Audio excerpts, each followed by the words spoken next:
ایک ٹائم نہ رہیں تو ایسے لوگ جو جمعے کی جمعے جاتے ہیں وہ ہنگامہ مچا دیتے ہیں. امام کے بچے نہیں ہیں, امام کی رشتہ داری نہیں ہے, امام کی سسرال نہیں ہے, امام کی ددھیال نہیں ہے, امام کی ننیحال نہیں ہے, امام کا کون نہیں ہے, امام کے چچا بھی ہیں, امام کے تاؤ بھی ہیں, امام میرے تمہارے طرح آدمی ہے. مجھے بتاؤ, کہیں کوئی مر جائے گا تو امام کو جانا پڑے گا یا نہیں جانا پڑے گا؟ کہیں کوئی پیدا ہوگا تو امام کو جانا پڑے گا یا نہیں جانا پڑے گا؟ کہیں کسی کو تکلیف ہے, کہیں کسی کی طبیعت اچھی ہے, کہیں کسی کی خراب ہے, ہزار ذمہ داری امام کے ساتھ ہوتی ہیں. اگر ایک دو دن امام غیر حاضر رہ جائے تو لوگ بے وجہ اس کا حساب کرنے پہ تل جاتے ہیں اور پھر امام کے پیچھے ہاتھ دھو کے پڑ جاتے ہیں. ہونا یہ چاہیے, دو امام ہونے چاہیے مسجد میں, ایک امام ہونا چاہیے, ایک نائب امام ہونا چاہیے. امام صاحب اگر کام سے چلے جائیں تو نائب امام ان کا کام انجام دے سکے. اماموں کی تنخواہ بڑھاؤ. اب ایک دم تو بڑھا نہیں سکتے, میں ایک ترکیب بتاتا ہوں اور پھر حضرت مفتی صاحب کو آواز دیتا ہوں. ترکیب یہ ہے کہ جب جمعے کے دن امام صاحب خطبہ پڑھتے ہیں, مطلب تقریر کرتے ہیں یا نعت شریف پڑھتے ہیں,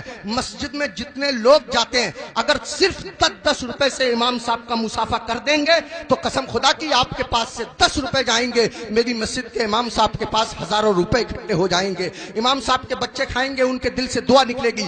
دیکھو اگر اماموں کی تنخواہ کم ہوتی ہے تو نمازیں خراب ہوتی ہیں. آپ کہیں گے کیسے؟ میں بتاتا ہوں آپ کو. امام صاحب کی تنخواہ 4000, بیوی کی دوا چل رہی ہے 3000 روپیہ مہینہ کی, 100 روپیہ روز اس کی بیوی کی دوا چلتی ہے. اب کتنے روپے بچے اس کے پاس؟ 1000. اس میں گیس سلنڈر بھی ہے, اس میں تیل بھی ہے, اس میں نمک مرچ بھی ہے, اس میں دال چینی پتی بھی ہے, سب دنیا بھر کے خرچے. آپ غور کیجئے, اب امام صاحب مسجد کے مصلی پہ کھڑے ہیں, نیت باندھے ہوئے نماز کی, اب پڑھ رہے ہیں سبحانک اللہم و بحمدک و تبارک اسمک و تعالی جدک ولا الہ غیرک. اب سبحانہ جب ختم ہوا تو امام صاحب من میں سوچ رہے ہیں یار کوئی مر بھی تو نہیں رہا ہے, 40 میں ہو جاتا, کچھ روپے ملتے خرچہ چل جاتا, یار کسی کی شادی بھی تو نہیں ہو رہی ہے, نکاح پڑھانے کے لیے مل جاتا. امام صاحب کھڑے ہیں مصلی پہ, سوچ رہے ہیں, پڑھ رہے ہیں 40 ماہ, کھڑے ہیں مصلی پہ پڑھا رہے ہیں نکاح. قسم خدا کی اگر تم لوگوں نے اپنے امام کی تنخواہیں معقول رکھی ہوتی تو تمہارا امام جہاں ہوتا امام کی نیت بھی وہی ہوتی, تمہارا امام جہاں ہوتا امام کا دل بھی وہی ہوتا,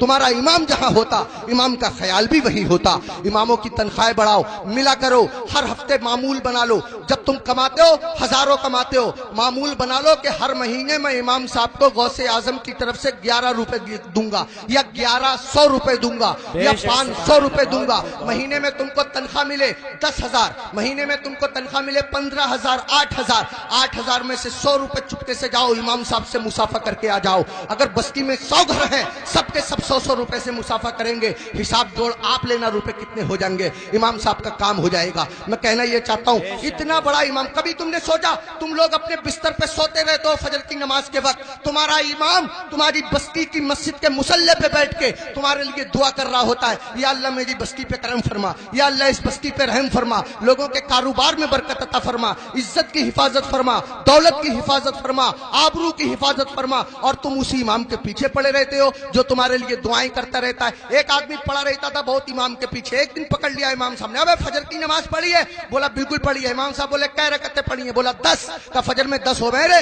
کہہ رہا چلو 15 مان لو. امام صاحب بولے 15 ہوتی ہیں فجر میں. کہہ رہا چلو 20 مان لو. امام صاحب بولے پٹ جائے گا, دماغ خراب مت کر. منہ لٹکایا ہوا گھر گیا, بیوی بولی کیسے منہ لٹکائے پھر رہے ہو؟ کہنے لگا رے امام صاحب نے پکڑ لیا, بولے فجر پڑھی ہے, میں نے پڑھی ہے, انہوں نے رکعتیں پوچھ لی, میں نے 10 بتائیں, 15 بتائیں, 20 بتائیں, 25 تک پہنچ گیا, مگر اتنا ہے کڑے امام ہے وہ بھی مانے ہی نہیں.